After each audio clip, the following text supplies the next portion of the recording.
pati pradžia nuo pat mūsų užsimezgimo kaip gyvybės. Kas girdėjo perinatalinę psichologiją, mokslas, kuris tyrinėja embriono savijautą, kaip jis jaučiasi būdamas mamos pilve. Tai yra mokslas, kuris paaiškina, kaip gali mama emociškai būdama sunkiuose jausmuose perduoti vaikui emocinius jausmus. Ir embrionas jausti nerimą, įtampą. Lygiai taip pat, kaip mama galbūt vaiko nori atsisakyti. Įsivaizduojat, ką tada jaučia embrionas, kurį mama nori nužudyti. Ar galvoja apie tai, arba niekina tėvą, arba vyksta labai sunkus procesai skyrybų.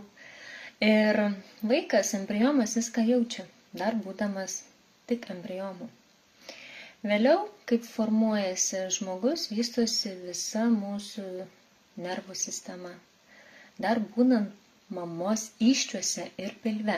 Tikriausiai, kas esate mamos, tikrai esate girdėjusios, kad kūdikiai girdi, kad kūdikiai būdami pilve jaučia prisilietimą, jaučia mamos balsą, girdi. Kažkas skaito kūdikiui pasaką, kažkas duoda kūdikiui klausyti esančiam pilve muziką ir sako, kad vaikas, kūdikis reaguoja, būdamas mamos įsčiuose. Tai iš tiesų yra tiesa. Todėl, kad netgi balsą mamos kūdikis atsimena ir girdi, kai yra dar mamos įsčiuose ir pilve. Todėl vos tik gimus, kai kūdikis išvysta pasaulį, jis jau patiria pirmą traumą. Jis guli šiltai, įsivaizduokite, mamos įsčiuose, guli pilve ir staiga jį kažkas iš ten rauna, tempia. Ir jis patiria ką? Šaltį ir netgi skausmą, kai jam trenkia, kad jis pradėtų verkti ir kosėti. Tai yra jau pats pirmas kūdikio sutikimas ir patyrimas. Kodėl dabar daugelis moterų kalba apie dulą? Tai ta moteris, kuri gimdymo namuose pasitinka kūdikį. Ta, kuri padeda mamai, kūdikiui ir gydytojam teisingai priimti naują gyvybę atėjusią į šį pasaulį. Skandinavijos šalyse, tiksliai žinau, kad Islandijoje, tai ir propaguojama, kadangi teko domėtis ir kalbėti su patirtį turėjusią moterim, tai gimdymo metu visą laiką dula buvo su ja ir su gydytojais. Ir padėjo gydytojam ginekologui priimti gimdymą. Lietuvoje dėja šita praktika nėra dar tokia populiari, mes esam ne skandinavai kol kas ir kol kas mes nesam dar tiek pažengę kaip jie, bet tas požiūris, kad dula yra svarbus žmogus visam procese atsiradimui naujos gyvybės, tai moksliškais tyrimais yra įrodyta. Toliau kalbant, įsivaizduokite, gerai, jeigu gimdymas pasisekė ir mama su kūdikiu jaučiasi gerai. Valio, šaunu. Bet žiūrėkite, kiek daug yra patirčių gimdymo metu, kada ne viskas sekasi gerai, kada reikia gelbėti staigiai gyvybę ir elgtis agresyviai gydytojam, norint išgelbėti kūdikį, norint išgelbėti pačią mamą. Ir tai jau yra emocinė patirtis tam mažam kūdikėliui, kuris ką tik buvo mamos įsčiuose pilve. Jau yra pirmas įrašas emocinės patirties, kaip gali būti. Ir čia jau prasideda kelionė. Kelionė, kur vadinasi žmogus su visom patirtim, emocijom. Nes kūdikis gimsta baltas kaip popieriaus lapas, yra teigiama. Jis asmeninių savo emocinių patirčių neturi. Jis yra baltas popieriaus lapas, į kurį įrašo žmonės, aplinka, emocinės patirtis, kaip jis turės gyvenime jaustis, kaip jis turės reaguoti, kaip jis turės reaguodamas priimti sprendimus. Viską tai įrašo aplinka ir patys artimiausi žmonės, mama ir tėtis. Kodėl daugelis žmonių sako, aš neprisimenu vaikystės, neprisimenu kūdikystės. Ir žinokite, ir ačiū Dievui, kad jūs neprisimenat. Todėl, kad tame etape labai daug ką kūdikis įrašo savyje. Ir labai daug ką talpina savyje, emocinės patirtis. Tėvai, galvodami, kad kūdikis nieko nesupranta, kad jis nieko nemato, nejaučia, yra labai naivus. Kūdikis viską jaučia ir jis jaučia netgi tada, kada mama yra emociškai apsunkusi, jaučia, kada mama yra emociškai pervargus ar liūdna, ar mama yra laiminga. Kūdikis viską jaučia, nes jis dar visai neseniai buvo mamos kūne ir jautė mamos visus procesus, tai lygiai taip pat ir gimus, vos tik užsimezga tarp kūdikio ir vaiko emocinis ryšys. Dar kitaip vadinamas prieraišumo stilius. Kam įdomu, pasidomėkite tikrai plačiau ir daugiau. Šita tema yra 4 tipai prieraišumo stiliaus, kaip jis formuojasi. Saugus, nesaugus, neramus ir ambivalentiškas. Baimingas dar kartais yra įvardinamas. Tai šitie 4 prieraišumo stiliai, kokius mes užmeskam su mama ir tėčiu, įtakoja labai daug toliau mūsų gyvenime emocinių patirčių, mūsų pasirinkimų, mūsų pasaulio vaizdo matyme, mūsų reakcijų. Labai daug kam turi tai įtakos. Tas pats pirmas ryšys. Ir mama dažniausiai, jeigu ji laiminga ir džiaugsmingai sutinka savo vaiką ir kūdikį, vaikas įgyja daug emocinių gražių patirčių. Bet jeigu yra priešingai, jeigu dievulis davė tokią mamą, kuri tiesiog yra tokia, galbūt emociškai šitam gyvenimo periode jinai yra nusivylusi, nelaiminga, nuskriausta, galbūt pati negavusi nieko daugiau apart skausmo gyvenime, stokoja meilės savo, meilės gyvenimui, jinai ką gali tada duoti kūdikiui? Gali duoti abejingumą, gali duoti šaltį, gali duoti nepripažinimą ar netgi atstumimą. Kiek daug moterų gimus kūdikiui negali jo maitinti krūtimi. Tai nėra blogai, bet tas kontaktas mamos ir krūties, jis psichologiškai vaikui yra labai svarbus. Dabar šiuolaikinėme pasaulyje, kada moteris turi laikyti visus 4 namų kampus, kuri turi būti atsakinga ir vos tik pagimčiusi bėgti į darbą, natūralu, kad krūtyse pieno jo nėra arba jis netgi užstringa. Ir palengvinimui dabar yra daug sprendimų, kaip tą duoti. Bet tas ryšys, jis nėra toks, koks galėtų būti. Toliau kalbant, jeigu yra taip, kaip yra. Vat gimė vaikas, mama emociškai šalta arba nepriimanti, netgi jeigu mama nepriima visapusiškai tėvo, vaiko, kūdikis, vaikas tą jaučia. Jis, aišku, negali kalbėti, jis negali reaguoti, jis negali atsakyti, pasipriešinti, jis yra bejėgis. Jis yra visiškai priklausomas nuo savo mamos, tėčio ir nuo aplinkos. Ką daro toliau tėvai? Kaip formuojasi patirtis? Iš didelės meilės mama ir tėtis gali sakyti, mes atidavėm savo vaikui viską, ką galėjome geriausio. Dažnu atveju tai ir yra tiesa. Nes mama ir tėtis, nesvarbu, kad ir kokie jie monstrai buvo, nesvarbu, kad ir ką jie padarė, giliai širdies gilumoj, vaikas jiems yra labai svarbus. nes vos tik jis gimsta, yra automatiškai užmezgamas ryšys. Ir tas ryšys gali būti nutraukiamas, sutrūkęs, aptrūkęs, gali būti nenutrūkęs. Ir pas ką nėra nutrūkęs ryšys, tos mamos gali labai intuityviai jausti savo vaiką.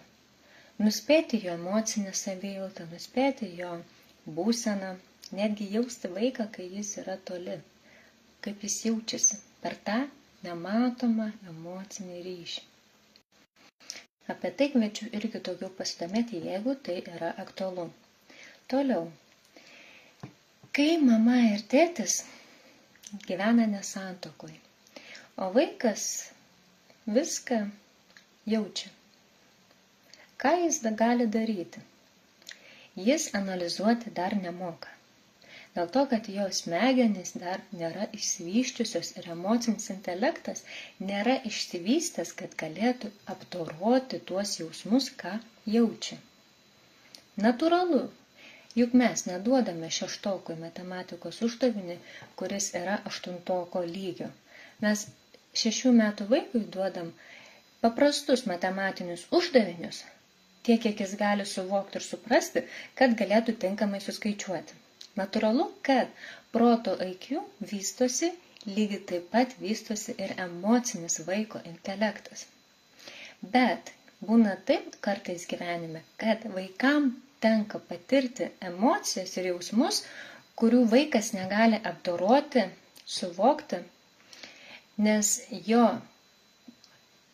smegenys emocinės dar nėra tiek išsivyščiusios, kad galėtų tą padaryti, tą patirtį suprasti. Ir tą emocinę reakciją teisingai išgyventi. Taip, teisingai išgyventi emocinės reakcijos. Ir kas tada nutinka, kai vaikas negali teisingai išgyventi emocinės reakcijos?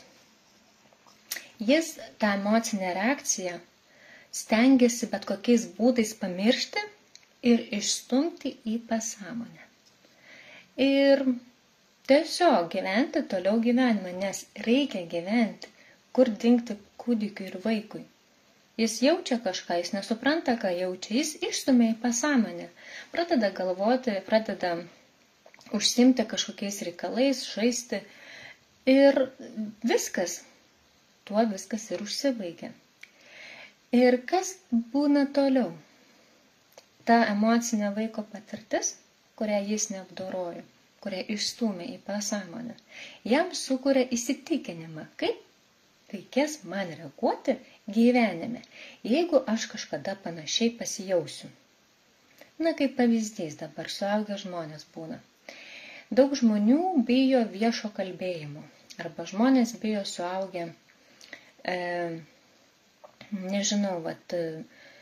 bijo santykių, kaip pavyzdys. Protu suvokia, kad nėra ko bijoti viešai kalbėti. Niekas man juk neįkas, aš tiesiog galiu išsakyti savo nuomonę, kaip ir visi kiti. Kažkas bijo santykių, bijo emociškai prisirišti arba tiesiog būti emociniam ryšyje su kažkuo ilgiau negu įprastai. Ir žmogus logiškai tai supranta viską, pats šitas suaugęs. Bet kūnas jaučia, kad negaliu aš kalbėti viešai. Ir negaliu aš užmegzti santykių. Taigi, iš kur ateina tie keisti jausmai, tos būsenos, kad aš kažko negaliu, kad aš turiu daryti taip ir taip, kad aš turiu elgtis taip ir taip kažkokioje konkrečioje situacijoje, kad jeigu aš kažkada taip pasijausiu arba vengiant to jausmo, aš turiu elgtis ir reaguoti taip ir taip.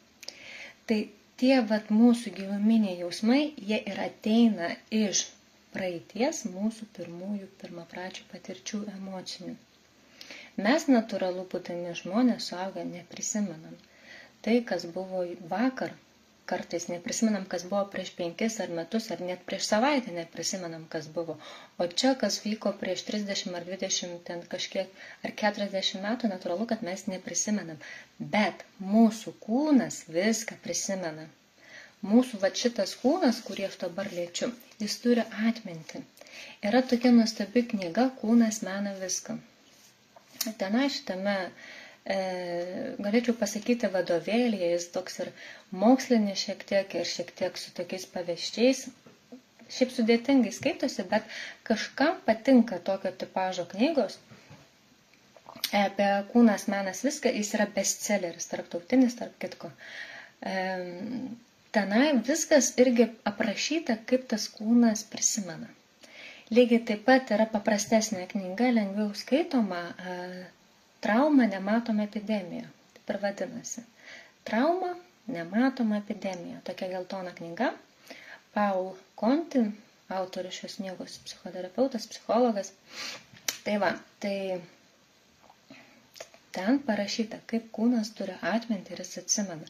Todėl visiškai natūralu, kad kai mums kažkokia gresia situacija, mūsų kūnas iškart pradeda reaguoti. Ir mes nesuprantam, kodėl mes reaguojam taip. O priežastys jos slepiasi daug subtiliau tose patirtise, kurias mes esam pamiršę. Ir apie kurias mes net nežinom, kad mes jas turėjome ar turime. Kaip pavyzdys, mama iš tos didelės meilės gali tiesiog paguldyti vaiką, užmigti. Užmigti lovytėje ir galvoti, kad jis pabus tada ir tada, kada įprastai vaikas pabusdavo. Ir išeiti į lauką, pasikalbėti su kaimynė, arba ten pačiauti skalbinių, arba tiesiog išeiti į lauką, pakvėpuoti gryno oro. Ir įsivaizduokite, kad vaikas nuo didelio triukšmo gatvėje pabunda anksčiau, negu mama buvo suplanavusi, kad vaikas pabus. Ir įsivaizduojat, vaikas pabunda, o mamos nėra. Namuose jis vienas. Ir ką tą minutę vaikas jaučia gulėdamas lovytėje? Jis jaučia, kad kažkas yra negerai. Mamos nėra. Ir tą momentą jam gali susiformuoti jausmas, kad su manim kažkas yra negerai, jeigu mama mane paliko.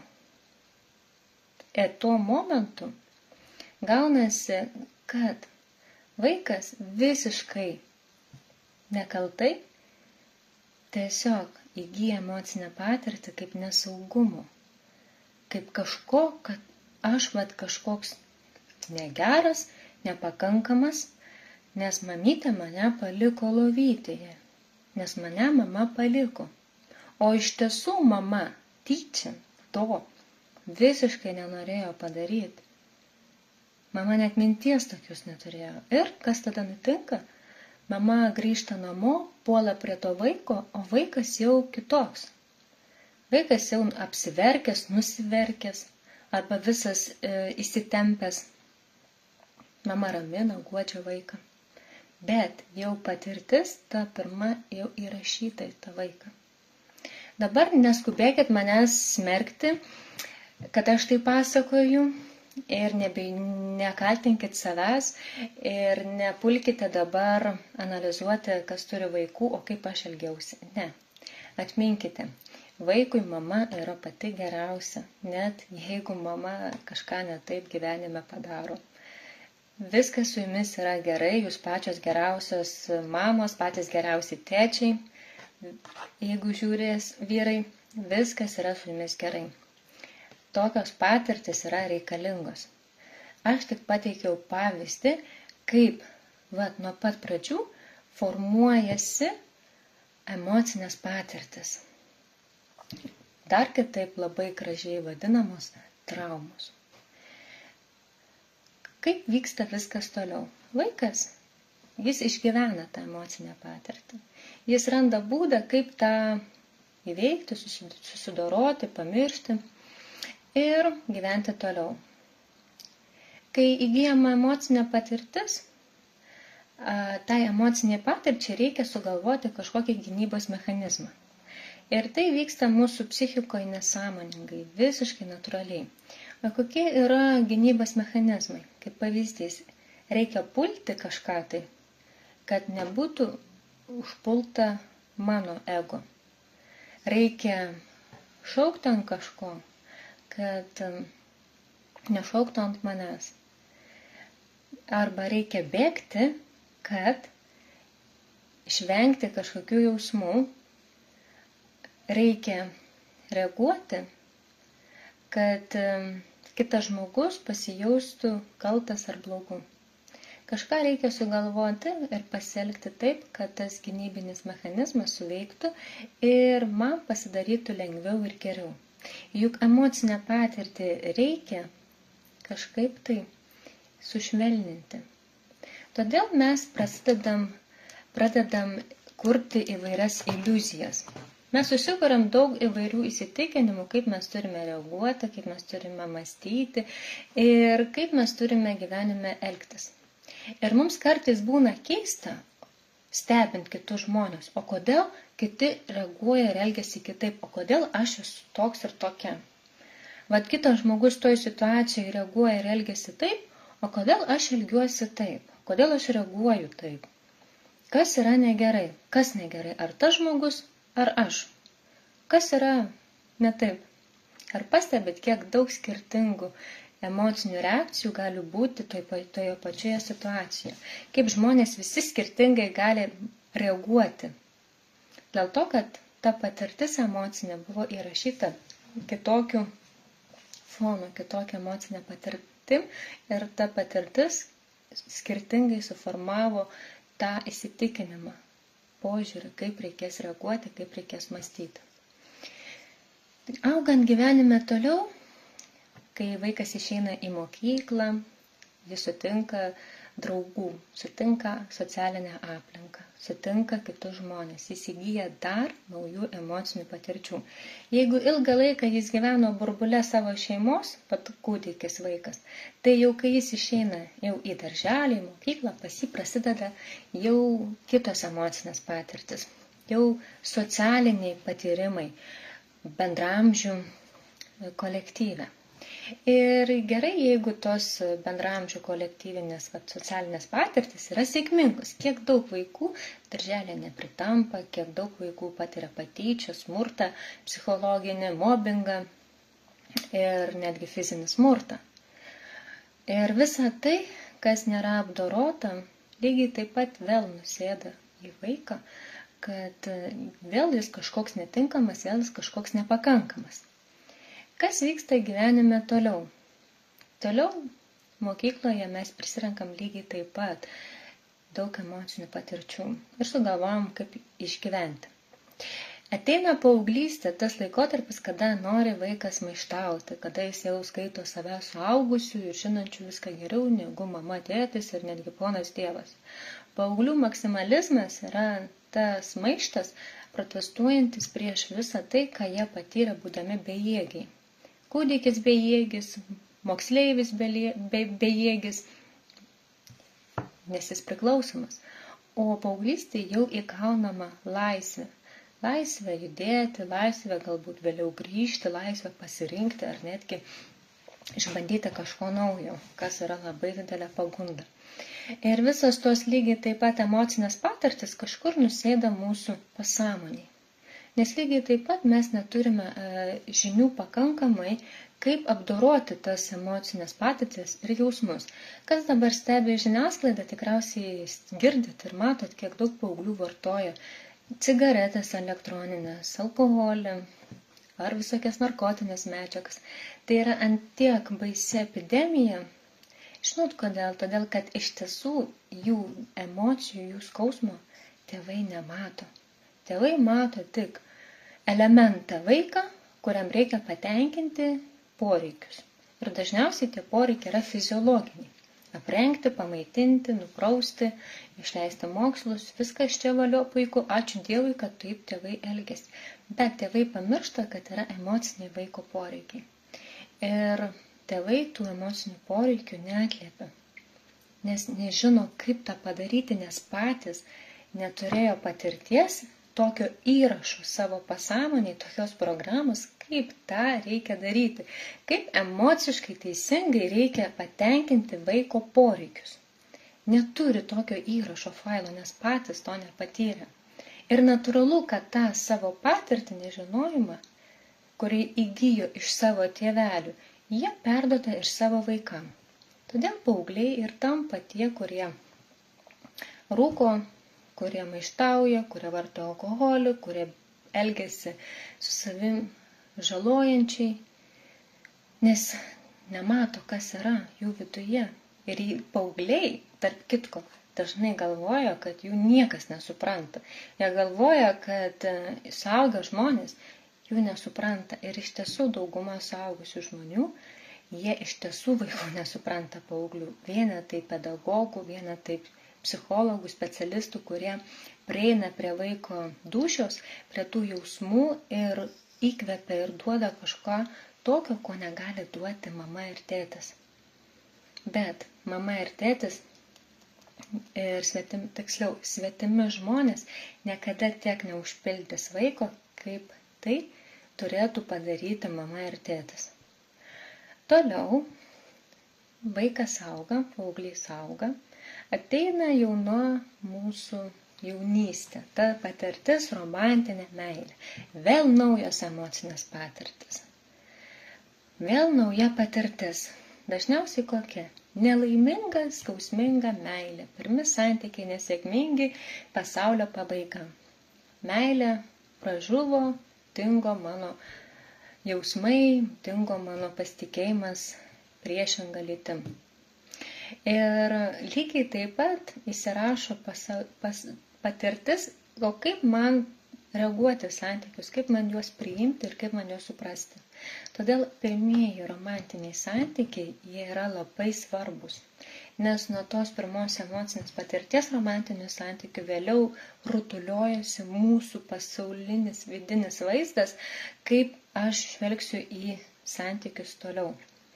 Labai svarbu, ir labai gerai, jeigu žmonės pastebi, kad kažką netaip mato ir kažkas netaip vyksta. Čia iš tos serijos, kai sako, dabar suaugusios brandžios moteris, virš 40, virš 50 metų, kad vyrai visi kiaulės, kad vyrų normalių nėra, kad visi tokie ir tokie. Arba vyrai sako, visos moteris tokios ir tokios, visos nori tik vieno ir taip toliau. Iš kur tokie įsitikinimai, iš kur tokios frazės, iš kur tokie kategoriški teiginiai? Iš viskas, iš kur? Iš savo asmeninės patirties, iš to subjektyvaus patyrimo, kuris įvyko kažkada praeityje. Ir tas patyrimas kažkada praeityje buvo antiek sukrečiantis, antiek stiprus, kad davė tokį įsitikinimą, kad vyrai tokie, kad moteris tokie. Ir su tuo pasaulio vaizdu, su tuo įsitikinimu, vėliau žmogus mato aplink visą pasaulį. Ir iš tiesų, kai žmogus turi tokį įsitikinimą, kad visi yra blogi, kad visi yra kiaulės ir taip toliau, kad visos moteris tokios ir tokios, jis ir mato žmogus realybėje tokius žmonės, tokias situacijas, kur jam tik patvirtina, kad tai, kad tu galvoji, kad tai, kad tu mastai, yra tiesa. Taip, nes tai ir vyksta ta šiek tiek ir kvantinė trauka, kad sakoma, kad toks tokį pritraukia. Nes kai tu matai savo viduje tą paveikslą, tu ir kuri realybę savo su tuo paveikslu, ką tu matai. Ir kodėl tada žmonės pyksta? Pyksta vėliau, kad kažkas mato kitaip ir sako, kad aš turiu normalų vyrą ir radau tą normalų vyrą ir aš sutikau normalų vyrą. O tas žmogus, kuris su tuo paveikslu viduje, jis nesupranta ir pyksta. O kaip tu taip? O kodėl tu taip? Tu blogai galvoji, tu netaip mastai, visi vyrai tokie. Ir tas įkyrus noras įpiršti kažkam savo nuomonę, savo tą požiūrį, ypatingai galite skaityti komentaruose socialinėje erdvėje, kai žmonės komentuoja ir ten vos negi kraujo mušimo iki galvos nupjovimo už savo nuomonę eina kryžiais ir keliais.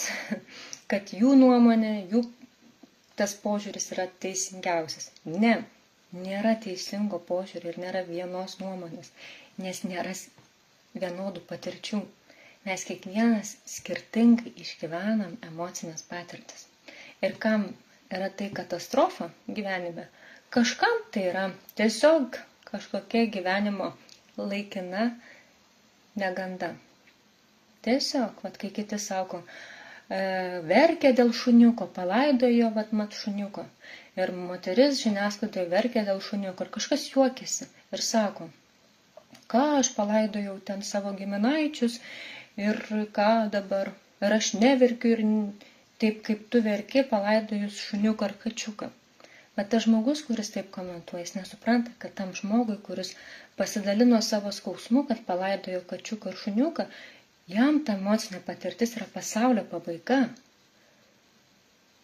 Kažkam galbūt mamos, tėčio ar giminaičių netektis tiek nesujaudina, nesukrečia emociškai, kaip sukrečia kačiuko šuniuko netekimas. Būna ir taip gyvenime. Taip, kad mes kiekvienas skirtingai išgyvename emocinės patirtis ir jas apdarojame skirtingai. Toliau, kai mes tampame jau tie šiek tiek sąmoningesni suaugę žmonės, jau kai mes sukuriam tą santykį kažkokį, šiokį tokį jaunystėje, mes pradedam pastebėti, kad tame santykyje vyksta kažkas ne taip. Labai dažnai mūsų antra pusė, tas žmogus, kuris yra arčiausiai mūsų, atspindi mūsų vidų. Atspindi mūsų tą vidinį pasaulį, mūsų tą paveikslą, kas mes esam ir ką mes turime viduje. Jeigu moteris ar vyras savyje turi labai daug agresijos nukreiptos į save, labai daug priekaištų savo, labai daug užspaustų, gilių, negatyvių jausmų į save, tai natūralu, kad antra pusė tą transliuos realiai, fiziškai. Ir gali elgtis agresyviai, gali sakyti negražius žodžius, gali išreikšti nepasitenkinimą ir patvirtinti tai, ką žmogus nešiojasi savyje.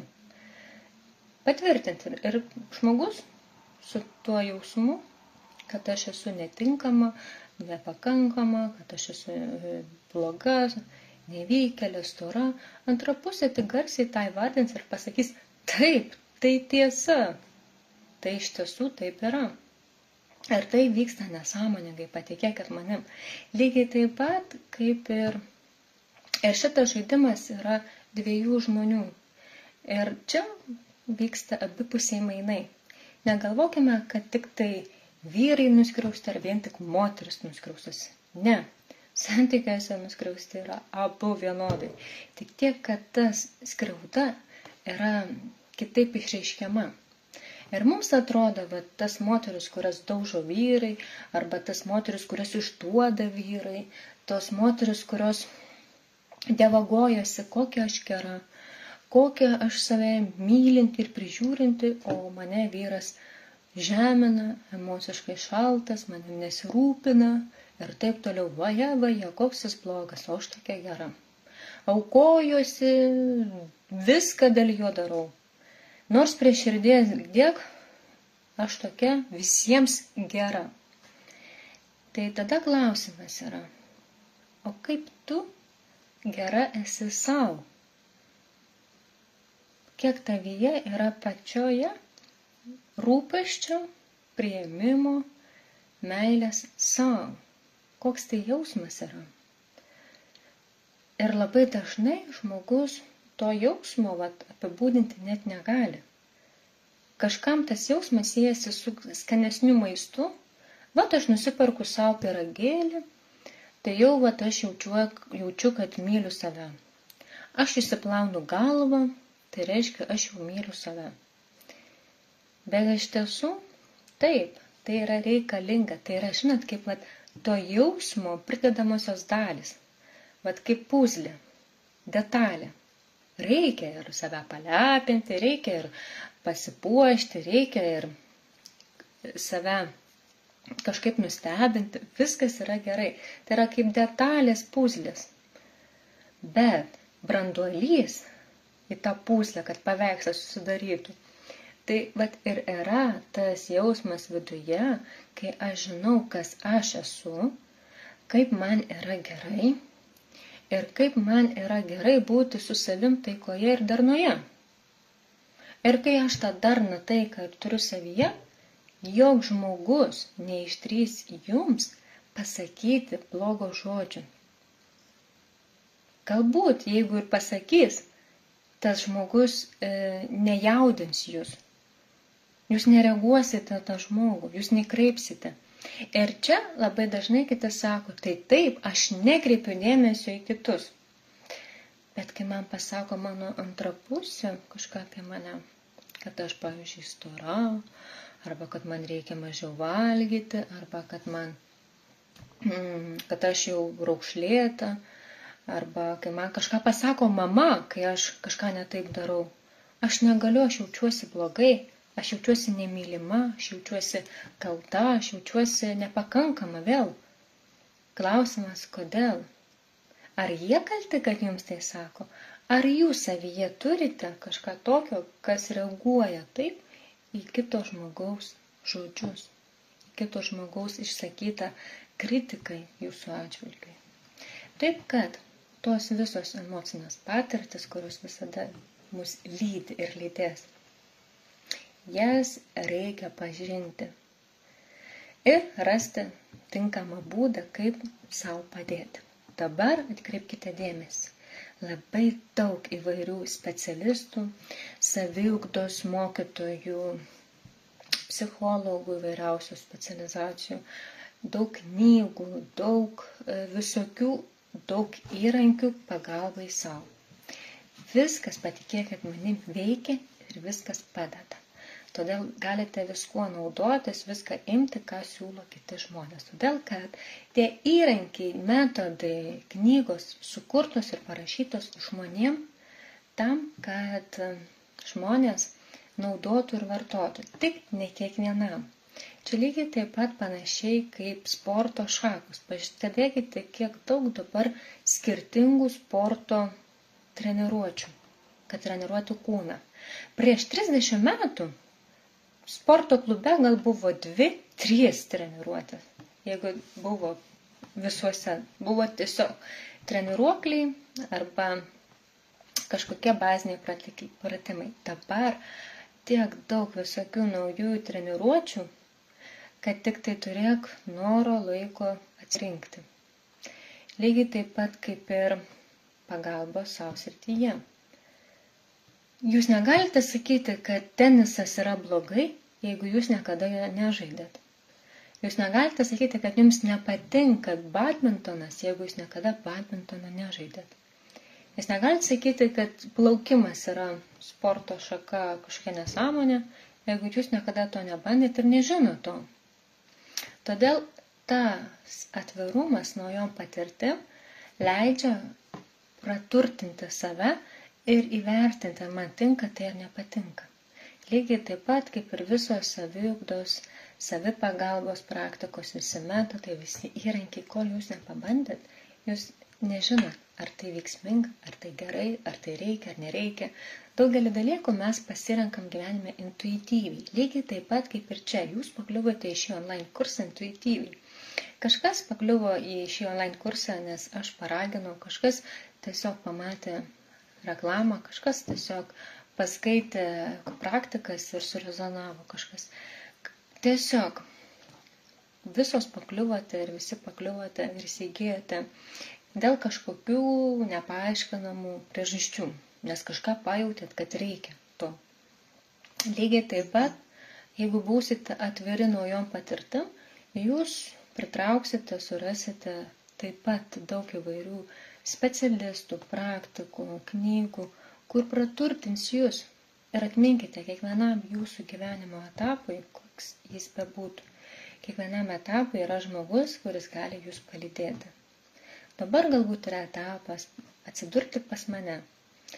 Vėliau bus galbūt etapas po metų ar po 2 atsidurti pas kitą žmogų. Bet kiekvienas žmogus, su kuriuo jūs keliausite savęs pažinimo etapą, jis praturtins jūs žiniom, informacijom, kurios reikalingos jums čia ir dabar, tam, kad padėti savo. Kitas dalykas yra pagalba savo, tai yra taip pat žinios. Žinios. Dabar yra dirbtinis intelektas.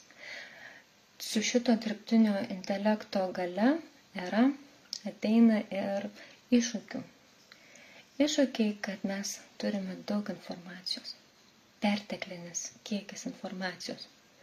Dabar įvedusi dirbtinį intelektą, užklausa kažkokios ypatingos informacijos, jūs ją gausite per kelias sekundes.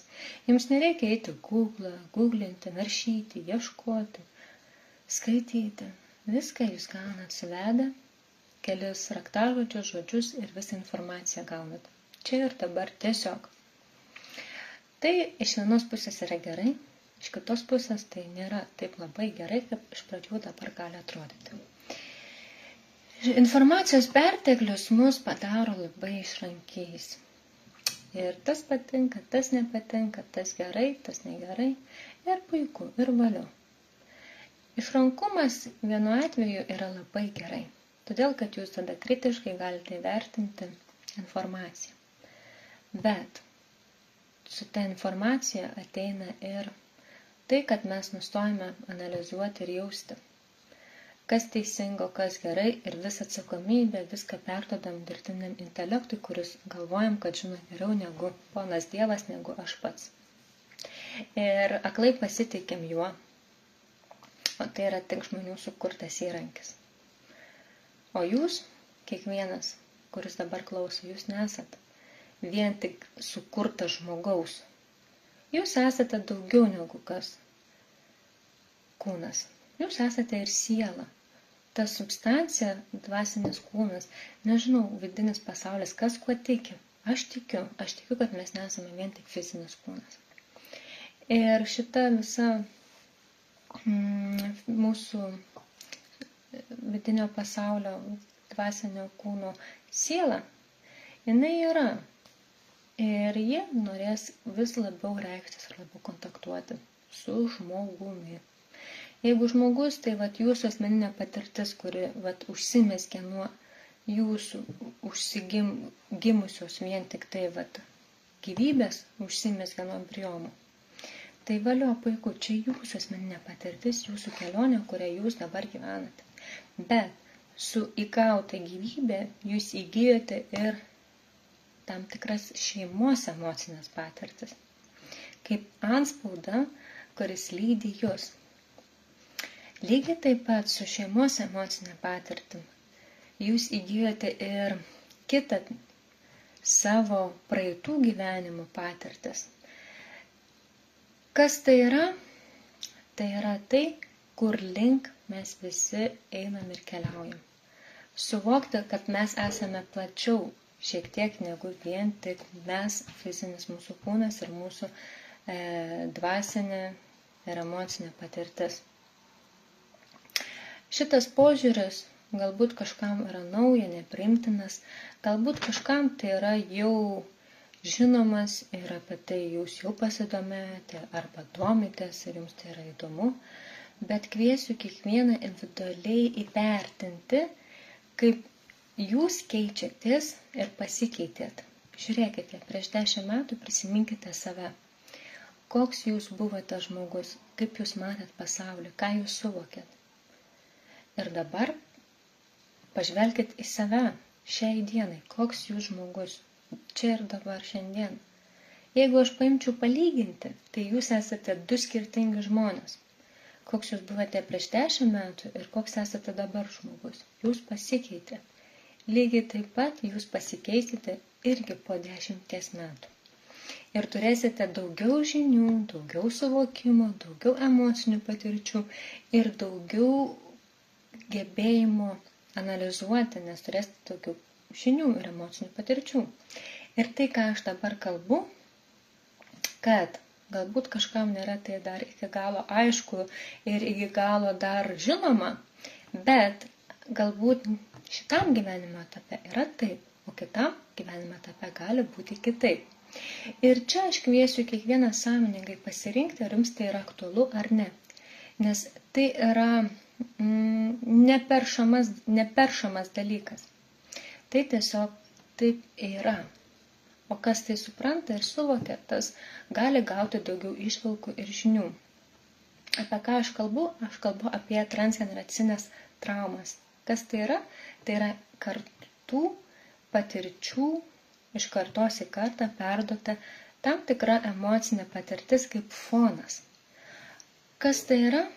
Kviesiu pasidomėti ir paskaityti tokią knygą. Vilniaus universiteto profesorės Danutės Gailienės knyga. Ką jie mums padarė? Tai yra psichologės ir mokslo daktarės knyga apie tai, kaip mūsų laikmetis, tai reiškia mūsų dabartinis, kiek jis turi įtakos ir kaip mes dabar esam įtakojami praeityje mūsų gyvenimo. Tai reiškia, kaip tėveliai, seneliai, kurie gyveno Sovietų Sąjungoje, buvo įtakojami ir kaip šita visa įtaka dabar atsiliepia mum. Ir kaip mes esame tai dabar ta karta, kuri padarinius išgyvena. Ir vadinasi knyga, ką jie mums padarė. Lietuvos gyvenimas traumų psichologijos žvilgsnių. Tai yra apie kolektyvinę patirtį mūsų, būtent Lietuvos. Čia nėra Amerika, čia nėra kažkas, čia yra mūsų lietuvėlė. Mokslo psichologijos daktarės knyga apie tai, kaip sovietmetis, visa ta priespauda, visa tai traumavo liaudį. Ir kaip ta sutraumuota liaudis augino vaikus. Ir kokius padarinius iki šiol jaučia kas antras Lietuvos žmogus. Šitą knygą, ką jie mums padarė, rekomenduoju. Ir jinai nagrinėja labai intensyviai savižudybių temą, kodėl daug jaunų žmonių pasitraukia iš gyvenimo, kur yra tas šaknis, kodėl netgi Lietuva pirmauja tarp savižudybių. Ir žiūrėkite visai neseniai, kiek daug netgi du jauni žmonės pasitraukia iš gyvenimo. Ir kiek daug dar atvejų, kurie nėra tiek viešinami plačiai ir žinomi. Tai va, tai yra apie tai, kas mums perduota. Kitas dalykas yra apie emocinės patirtas traumas. Tai jeigu aktualu ir įdomu, pasidomėkite toliau. Knygos tokios vadinasi, kaip dabar netgi užstrigo pavadinimas. Žinot kodėl? Todėl, kad jaučiu, kad nereikia pasakyti kol kas, bet kam aktualu, parašysite man asmeninę žinutę. Kas sekate mane Facebook'e, socialiniuose tinkluose, labai dažnai kartais, nelabai dažnai, bet kartais tikrai pasidalinu tokia ir gilesnė informacija, kurią jaučiu, kad vieni priima, o kiti tiesiog jas nesupranta, nes dar tiesiog nėra pasiruošę plačiai išgirsti tą informaciją. Bet po kažkelių x metų tai bus jau, žinot, kaip meditacija, kaip kažkokia jogos praktika. Lygiai taip pat ir sielos integracija. Kai mes turime fragmentus, fragmentaciją, tai kalbant kaip pat siela, kaip pat burbulas, įsivaizduokime. Sielos burbulas, kai ateina į gyvenimą, fizinį kūną, kaip įgyja kažkokią kaip sielą patirtį ir kaip tas skaudi kažkokia nemaloni patirtis, tą gabaliuką kažkokiai sielos nupjauna. Aš taip supratau. Sielos fragmentacija, tai vadinasi. Ir apie tai, jeigu įdomu, tikrai kiekvieną individualiai kviesiu pasidomėti, praplėsti savo požiūrį. O kas čia žino? Jeigu dabar ir jums tai neprimtina ar neaktualu, ir nesigilinkit. Nereikia. Čia ir dabar domėkitės tuo, kas yra. Ateis momentas, norėsis ir gilesnės informacijos. Kadangi aš traumų pasaulyje, kaip aš vadinu, gyvenu, aš domiuosi to, man įdomu iš tiesų yra pats žmogus, kaip ir kodėl jis yra toks, o ne kitoks. Tai tą požiūrį, kiek aš vis gilinu, kiek aš vis domiuosi, aš atrandu vis naujų dalykų, vis įdomesnių, vis subtilesnių, nes žmogus nėra tik paviršius kažkoks, primityvus. Ne, žmogus yra labai subtilus ir apie žmogų galima kalbėti iš visų kampų, iš visų požiūrių, iš visų teorijų, iš visų pusių. Todėl teorijų ir visokių kampų yra daugybė, bet viskas yra apie žmogų, apie jūs. Todėl ir aš jums kiekvienai ir kiekvienam linkiu tą teoriją viduje savo vidinį žinojimą, kas aš esu, susikurti pačiai. Kuo jūs daugiau turėsite skirtingų žodynų, kuo turėsite daugiau skirtingų informacijos šaltinių, kuo daugiau turėsite skirtingų visokių emocinių patirčių, tuo jūs vis labiau pripildysit save vidinių žinojimų ir pajautimų, o kas aš esu ir kaip man yra teisinga ir kaip man yra gerai. Ir va čia yra fenomenas, kaip mes subjektyviai reaguojam ir kaip tai, kas reaguojasi mumise, reiškiasi. Tai vadinasi fenomenas, kaip pavyzdys. Kodėl vienam žmogui meilė siejasi su skausmu, kančia, o kažkam žodis meilė siejasi su ramybė, šeima ir harmonija. Ir kaip tas vertinimas įtakoja žmogaus gyvenimo kokybę, kaip tai įtakoja žmogaus santykius, elgesį su savimi. Ir taip kiekvienas žmogus subjektyvus ir fenomenaliai skirtingas. Ir tas suvokimas, kad aš esu unikali, aš esu unikalus, leidžia labiau norėti suprasti save, neklijuoti į kažkokias etiketės, į kažkokius stereotipus, į kažkokius požiūrius, o tiesiog tyrinėti save kaip neatrastą lobį, kuris nuolat pasipildo įvairiom įdomiom žiniom. Nes žmogus toks ir yra sukurtas, labai subtilus, gilus ir įdomus. Ir tikriausiai pažinti visapusiškai savęs gali net neužtekti laiko šitą žemėje, nes mes turim tada nuolat analizuoti, galvoti ir domėti savim. Bet gyvenimas nėra apie galvojimą, analizavimą ir apie galvojimo, kas aš. Gyvenimas yra apie gyvenimą, kur reikia daryti čia ir dabar sprendimus, kur reikia dabar reaguoti tinkamai ir parodyti tą emocinę reakciją tam, kad jaustis gerai. Ir ta pagalba savo, tai yra vienintelė pati stipriausia, kai aš žinau, kas aš esu, kaip man teisinga, kaip man yra gerai, ir aš gyvenu gyvenimą ir imu iš tą gyvenimą viską, kas jame man yra teisinga, kas man yra tinkama, kas man yra gerai. Bet kad tai atrasti, ne tik protų žiniom, bet ir jausmų, kai aš jaučiu tiesiog, kai taip aš elgiuosi ir darau, man yra gerai, tam reikia laiko ir pastangų. Niekas nenukrenta iš dangaus.